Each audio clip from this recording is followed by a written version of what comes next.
It's been a while since I made my video recapping the drama surrounding the Dark Faction DLC announcement and the ensuing community fallout. I keep delaying this video and I keep getting more information. At this point, I'm saying that's enough. I'm releasing what I have. Before I get into anything, let me say this very clearly. Everything I'm about to say is alleged. These are allegations. I don't have definitive proof, so whether you take my words as complete fantasy or gospel truth is completely up to you. With that said, here's my thesis statement. Empyrion Galactic Survival is a scam. It always has been, and it always will be. I don't say that lightly. In fact, last time I directly referenced Dreamworld, the scam MMO covered by a number of YouTube channels. I didn't realize at the time just how prescient that comparison would end up being. Ultimately, I believe the two are scams in the exact same way for very similar reasons. That is to say, they may not have intended to scam people, but a scam doesn't have to be intentional to be a scam. But if you're willing to make the argument that the game is complete, or even what was promised during the Kickstarter, then you're sorely mistaken. It isn't, it never will be, and I'm going to explain why. Part 1. Dark Faction. Let's start where we left off. The Dark Faction DLC has come out, and it's not good. Yeah, it's currently sitting at mostly negative, with 30% positive reviews. That's one of the lowest on Steam. The melee combat is not good, which is amusing to me because one user had defended the decision to limit the mechanic to DLC by claiming it probably wouldn't be good. The story doesn't even make sense based on the established base game story. By all accounts, it's an incomplete, buggy mess, which I suppose should have been expected, but that's not what I'm interested in. Like the announcement itself, it's what's surrounding it that's far more interesting. It may interest you to know that no new audio tracks were composed for the DLC. The reason? The DLC was a last-minute decision. I don't know exactly how long it was being worked on, but it wasn't for very long at all. It wasn't a creative decision to go with stock music, or a lack of funds. It was a lack of time. Given the typical length of time it takes to compose a soundtrack, I'd estimate the DLC was only worked on for a few months at most, but that's just a guess. I wasn't told the specific time frame, only that it was a very quick turnaround, so custom music was cut. Another interesting development is regarding the Epic Games Store. Eleon has never been good about communicating, but now that they're working for China, and don't worry, I'll come back to that, they're even cagier. They avoid making declarative statements, probably in order to avoid people like me holding them to their word. What we know is that Empyrion is almost certainly coming to the Epic Games Store, that Eleon doesn't like Reforged Eden, and that future updates breaking that mod or other community content are likely on the way. The chance of any future Empyrion titles allowing community content is slim to none, in my opinion, which is all irrelevant if they're releasing on the Epic Games Store anyway, as Steam Workshop content will stay on Steam. What that ultimately tells me is that Eleon doesn't respect or value community contribution. And that's not the only reason, but we'll keep touching on this as we go along. Because for now, I need to talk about the most massive elephant in the room, China. So, for anyone living under a rock, Tencent is the biggest game company on the planet, and they're owned by China, allegedly, but also, really. Tencent owns Funcom, and Funcom now publishes Empyrion. When it comes to China, there's no convincing anyone. The name and its association with gaming evokes a reaction of either get over it or get them the hell out of my games, and no one ever changes their mind on that, so I'm not going to waste my time trying to convince anyone. What's important here is what the publishing deal entails. Publishers have a huge influence over the direction of a game, no matter what anyone says. In extreme cases, they might request, which is a nice way of saying force, changes on a game that the developers don't want. But in the best of cases, they just exist as the looming threat that the developers must appease, lest they lose funding. Recently, there was some controversy in the Minecraft community over paid mods being added to Bedrock Edition. This was something that people were genuinely concerned about from the day Microsoft launched Bedrock, but has been shouted down as something that would certainly never happen. Yet here we are. I bring this up to show that concerns people have over Funcom's influence on the game are far from unfounded. Given that Dark Faction is already basically just a paid mod, that Funcom favors monetization, and that releasing on the Epic Game Store means a lack of a workshop, it's not difficult to conclude that the future of Empyrion is just more and more paid content. After all, why not? Players like mods, so why shouldn't Eleon just make their own mods and make you pay for them? Welcome to the grim darkness of modern gaming. Don't worry, it's only going to get worse from here. Part 2. People problems. I promised my sources complete anonymity out of courtesy, but what I completely didn't expect was how overwhelmingly grateful all of them were for that. Literally not a single one of them felt comfortable being identified, which to me is a massive red flag. And after hearing their stories, I got a very clear picture of why. And given that Funcom is now behind Eleon, I'm genuinely concerned what sort of repercussions they could levy against these sources.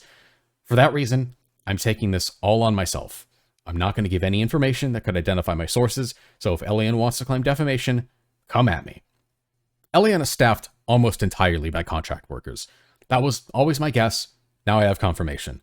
Now, I don't have anything against contract workers. They can be extremely useful. In fact, I recommend anyone getting into software development to find a job at a contracting firm, since it's a great way to build up a portfolio and get a steady paycheck while you advance your skills. But they're cheaper than full-time employees for a lot of reasons, and easier to get rid of when you don't want them anymore. The problem with contract work, in my experience, is almost never with the contractors themselves.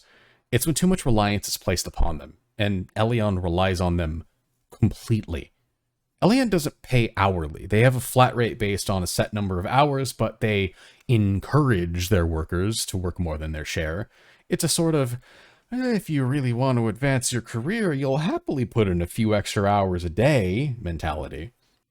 When one source told me the hours they worked, I was shocked. And when more than one told me the same thing, I was furious. Then, to make matters worse, they also mentioned bonuses, which, when compared to industry standards, just abysmal. Quick side note, if your response to this is, well, they're a small company, they can't afford to blow a ton of money, just hold on, we'll come back to that. If compensation issues weren't bad enough, there's the cycling through employees. Most of the people I was able to track down didn't work for Eleon for more than a few years at most. Cycling personnel in and out does nothing to keep development running smoothly and actively creates issues.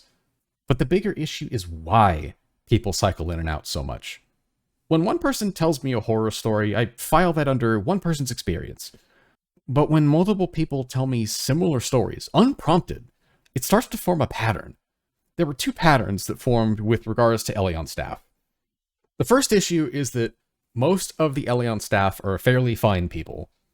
Business issues aside, they seem to have a genuine desire to create a good game, but vastly overestimate their own abilities and are terrible at running a business.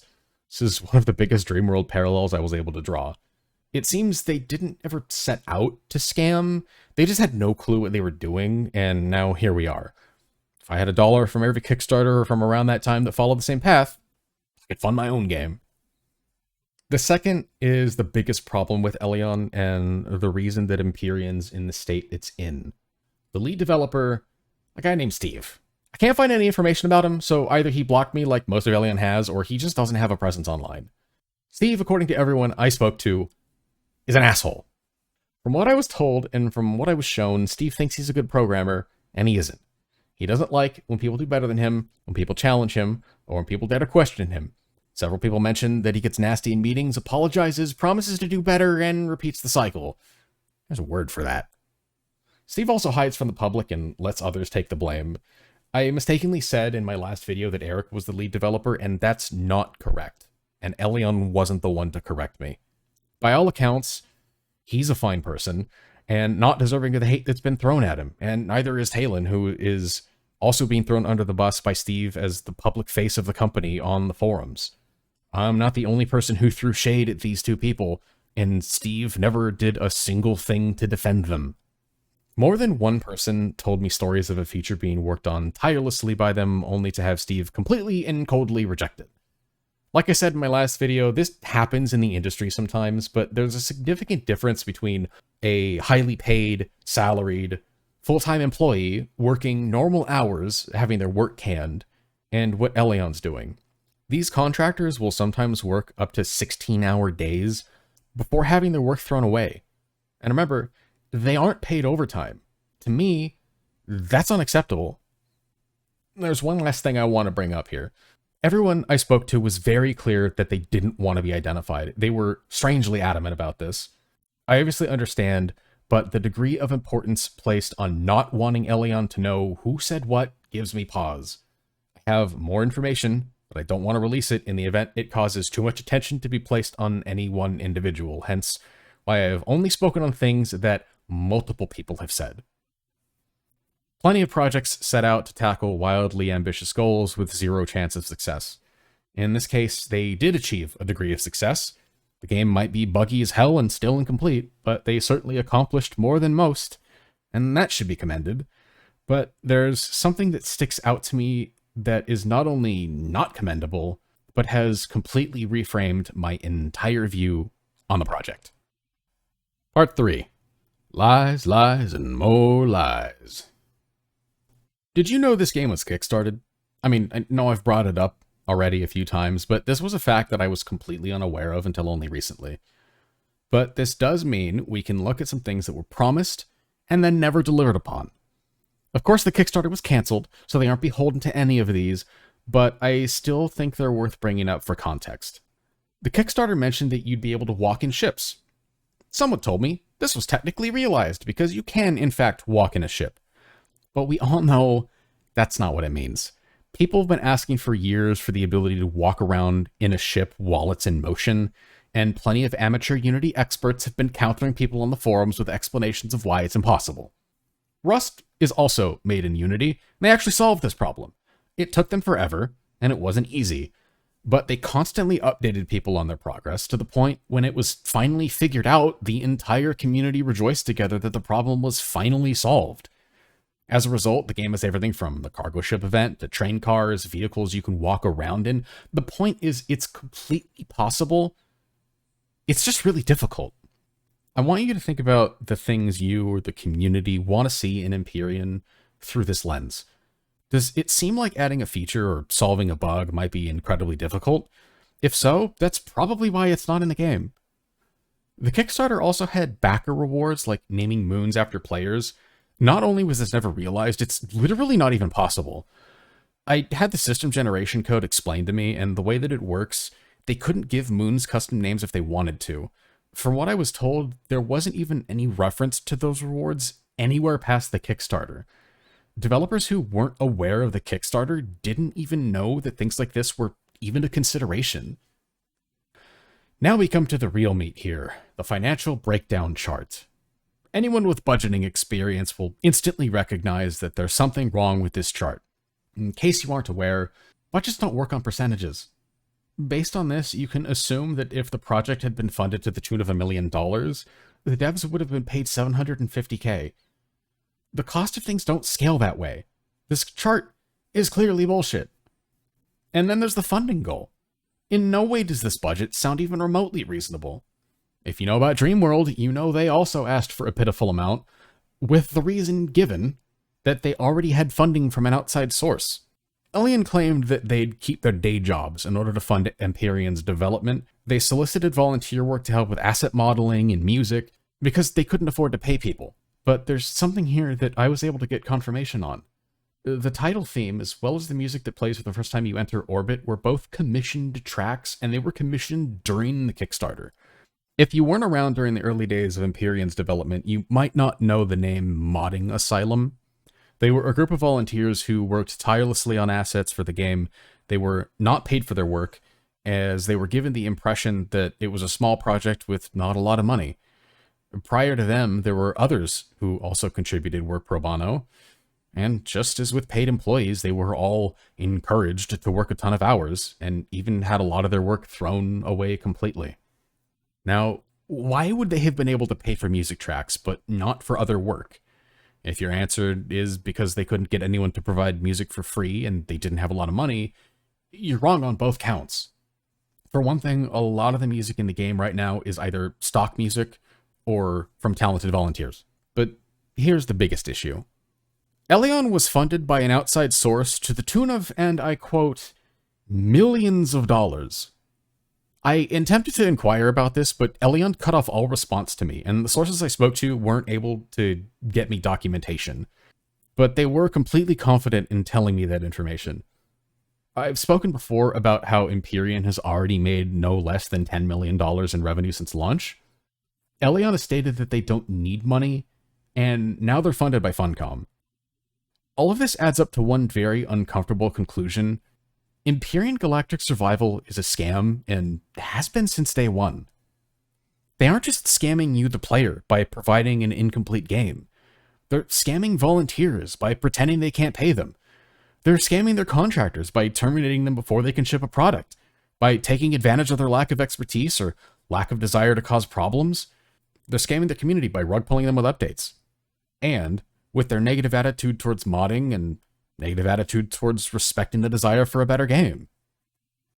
In conclusion, I'll reiterate that everything I've said here is just allegations.